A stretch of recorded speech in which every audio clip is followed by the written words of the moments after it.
everyone. I'm Suzanne. I'm a 3-year senior from Concord, Massachusetts, and today I'm here to talk about the power of yoga. So, I began doing yoga about 2 years ago in a studio right over in North Andover, in a Bikram studio. For those of you who are unfamiliar with Bikram yoga or hot yoga, it's a 90-minute class with a set series of poses, and it's all done in a really, really hot room, about 105 degrees. Some people like it, some people don't, some people really hate it. I personally liked it a lot, but I also found it expensive and difficult to maintain while boarding at Andover, so I stopped doing it around spring of 10th grade. So 11th grade rolls around and it's intense. Another word I like to use is formative. We have all of these obligations and work, and my experience may have been totally different from yours, but we've all been through it. Looking back, I realized that I trapped myself in 2 bubbles, as MJ was talking about. One bubble was the off-cited Andover bubble, with all of these obligations in academics, activities, my hours of rehearsal for dance performances. My life at Andover consumed me, and it was all that I cared about. I was rushing through one task after another, focusing on the end goal without really caring about its significance or the process. And I was just constantly stressed, or sick, or sleep deprived, running from one thing to the next, or a mixture of all of the above. The other bubble was my own mind. Personally, I struggle a lot with anxiety. I have this tendency to fixate on the negative, let it take over my mind, and then struggle to get throughout the day without a massive worry just weighing down in my brain. And all of that worrying and stressing out way too much was just constantly, perpetually in this bubble of negative thinking. And then I would look at all of the amazing people around me and suddenly really dislike myself. Why can't I be like my friend who's so on top of it and has nearly a perfect GPA? Why can't I be as confident or outgoing as I would like? Why can't I be as thin and well put together as the other dancers? I was so self-critical, berating myself constantly. And I also just hated how self-absorbed I was, perpetually trapped in that bubble of negative thought. And all that worrying and stressing out way too much about my academics, my activities, my body, my future, tended to manifest itself in unhealthy ways, and that year brought out the worst. So I might be exaggerating here, but hey, it's teenage angst. And again, I have to note that this was my own experience, and yours may have been or may be totally different. So towards the end of 11th grade, I'm just really ready for summer. And I was super excited for it. I had set up an internship and found an apartment. And I finally moved away from that Andover bubble. Life moved at a slower pace. I went to work every day. I went to farmers markets. I experimented with cooking and a lot of other things. And that's also when I reconnected with yoga. This time, I tried a ton of different styles, not just Bikram, but also Hatha and Vinyasa, and I loved it. I went to a ton of classes, I met a ton of awesome, cool people, young and old, women, and plenty of men too. And it was great. I began practicing every day, and it definitely helped me become more calm and more focused and happier, and admittedly, being away from Andover also contributed to that. But in my senior year here, I'm arguably more stressed or have more work on my plate. I have more responsibilities, more activities, I have harder course load, and I also have those dreaded college applications, but at the same time, I'm happier. And I can make myself less stressed. I do yoga every day or meditate every day. Sometimes I take 2 minutes to just sit down and breathe. Sometimes I take 20 to do a full sequence or do it with my friends. And it really helps. So some of you here might be wondering about the true value of yoga, or whether or not you can incorporate it into such a hectic lifestyle such as here at Andover. Some of you might be here thinking about other things that you have to do that are on your plate and whether or not you'll get enough sleep tonight. But right now, I want to try some yoga. So let's all get up. So stand with your feet parallel. They can be together or a bit apart. Feel free to close your eyes or just keep them open. And have your arms droop by your side and breathe. In through your nose and out through your mouth. Feel that breath move through your body. Feel the rise and fall of your diaphragm.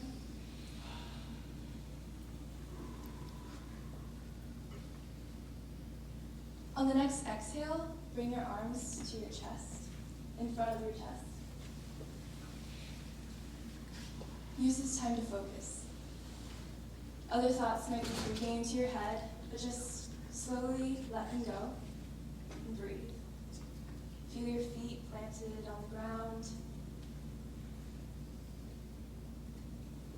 And now on the next exhale, bring your arms down.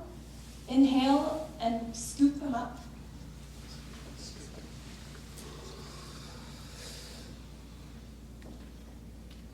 And keep on breathing. Keep on focusing on that breath.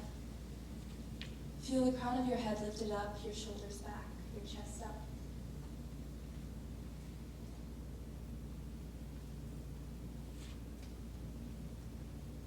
Now bring those arms back down. And then raise them up and push one to the side. Breathe into that stretch on the side of your back. Doesn't matter how far you can go.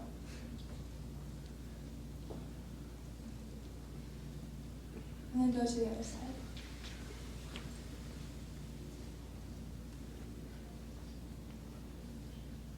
Just focus on that breathing. Don't think about the other people around you. Just think about the positions of your body, what you're feeling right now.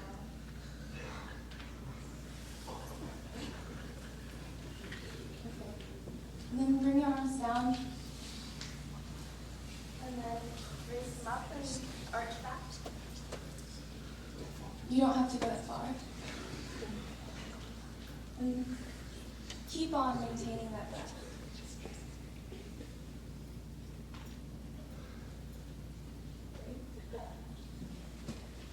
Now, we're going to sit back down. You can also sit in the aisles, cross-legged. And we're going to meditate. This doesn't take very long. So just sit down, feel the alignment of your body, feel it against the back of your seat, or you can sit in the aisles, and place your hands on your knees. Feel your feet planted firmly on the ground. Feel your eyelids drooping, you can close your eyes. And breathe. In through your nose and out through your mouth. Now focus on the awareness of the bottom of your feet and relax them. Bring the relaxation up through your ankles and your calves. If you feel tension, inhale with relaxation. Come in and bring the relaxation up to your knees, to your thighs, to your hips and your abdomen. Feel the rise and fall of your diaphragm.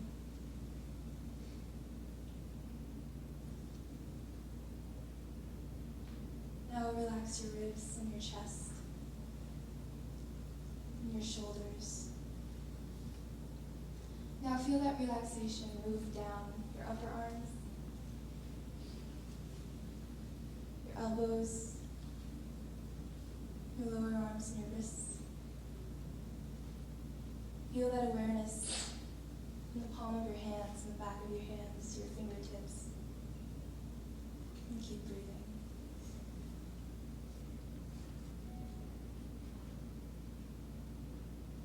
Bring that awareness to your collarbone, your neck. Feel the alignment of your neck, your back. Release any tension. Bring that awareness to your chin, your nose, your cheekbones, your ears. Breathe to the top of your head.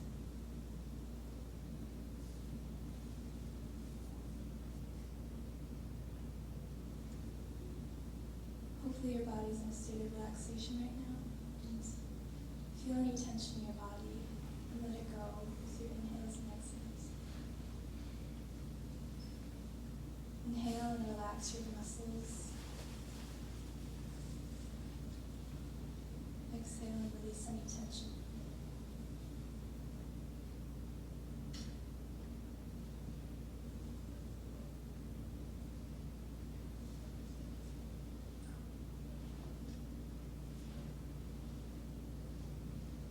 Now I'm going to count to 3, and we're slowly going to bring ourselves back to the room and present. 1, 2, 3. Okay. Now those of you sitting in the aisles, return to your seats. Or stay there if you want.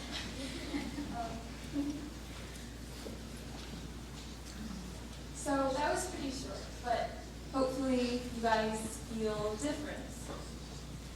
Calmer, happier, more focused, maybe a bit sleepier, but overall just hopefully in a better state. Now, the word yoga in Sanskrit means to unite or to join, and that's what yoga does. It unites your body, your mind, and your spirit, and helps you connect better with yourself and with the world.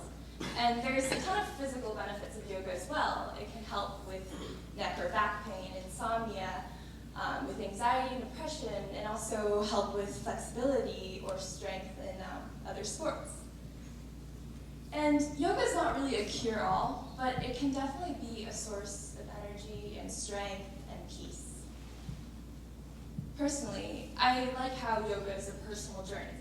There's no competition or contest with others. It's all about bringing that awareness to your own body and your own breath. Through yoga, I've learned that with this focus and clarity, I can do awesome things with my body and feel empowered. I've learned that I live in my body, and I have to understand and accept its limits and flaws. I've learned that I should go with the flow and not force too much onto myself. Now, I wish I could have told myself this a year ago, in the midst of upper year, and not gone through it so unhappy and stressed out and tired. But I guess that's just my own journey of maturing. Now, I still have a tendency to be really anxious. For instance, when I was preparing for this, I was also thinking about the 3 other major assignments I had and the rehearsals for Grasshopper Night and how I could possibly finish it all and how important all of it was. But I just took a step back and I did some yoga.